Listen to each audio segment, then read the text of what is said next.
You open the fridge tonight. You stare at it for 10 seconds. You already know what's in there.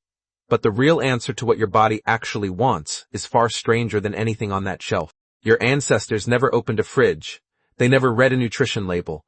And yet their bodies were leaner, stronger, and in many ways healthier than yours. How? The story you've been told about ancient eating is mostly wrong.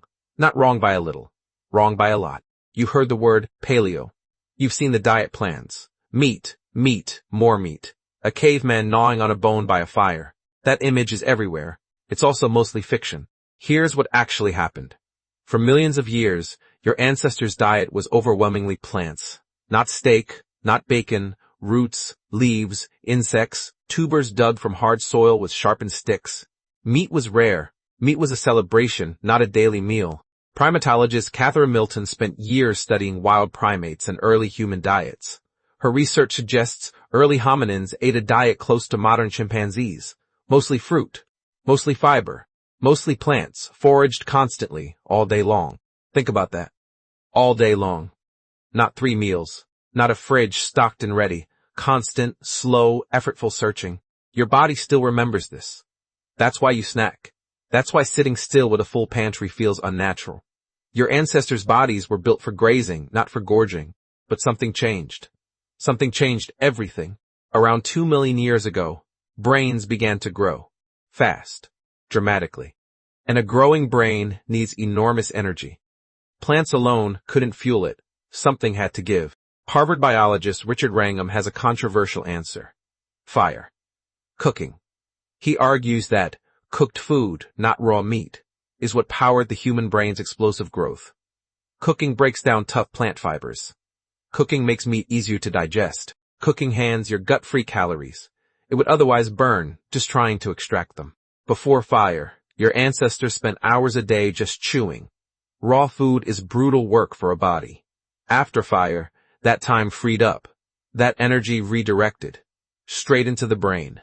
Is it a coincidence that human brain size accelerates right around the time evidence of controlled fire appears?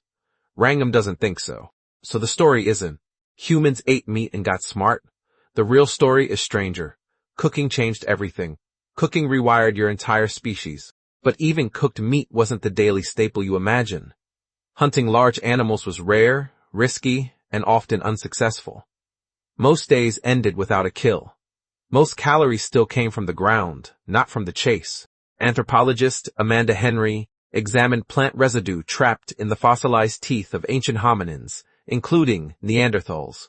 She found grains. Cooked starches. Evidence that even Neanderthals, long stereotyped as pure carnivores, were eating and cooking plants regularly. That stereotype of the meat-obsessed caveman. Mostly a modern invention. A marketing image. Not a scientific one. So what did ancient humans actually eat? Variety. Enormous variety. Hundreds of different plant species across a single year. Seasonal shifts. Insects when available. Fish near rivers and coastlines.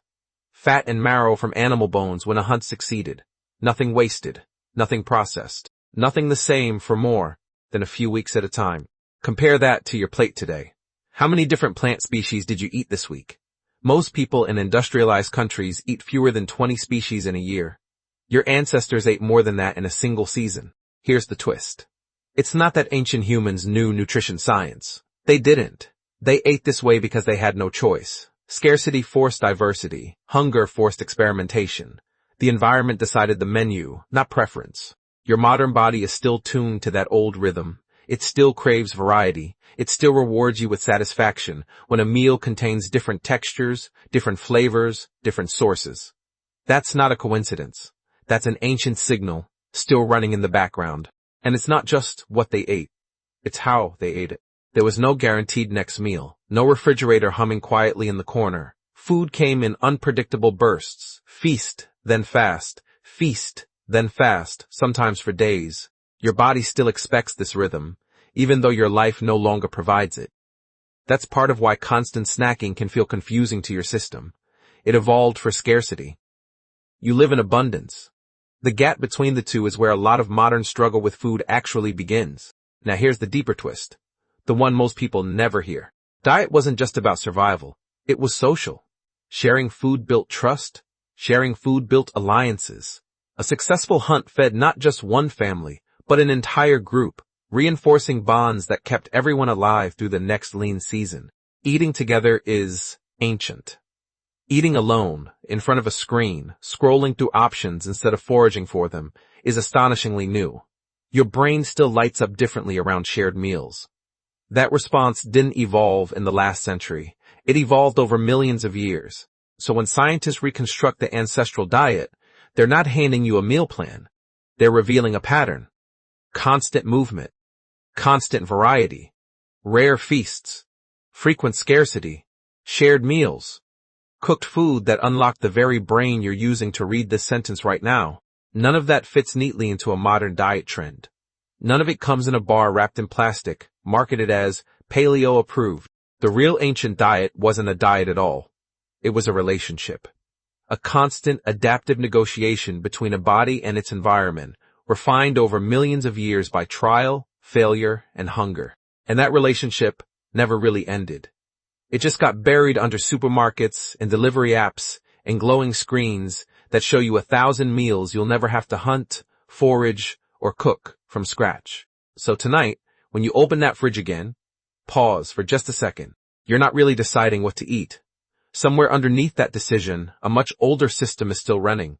A system built for scarcity, variety, and unpredictability, now facing a world of infinite, effortless choice. The real answer to what your body actually wants was never as simple as what's sitting on that shelf. It never was.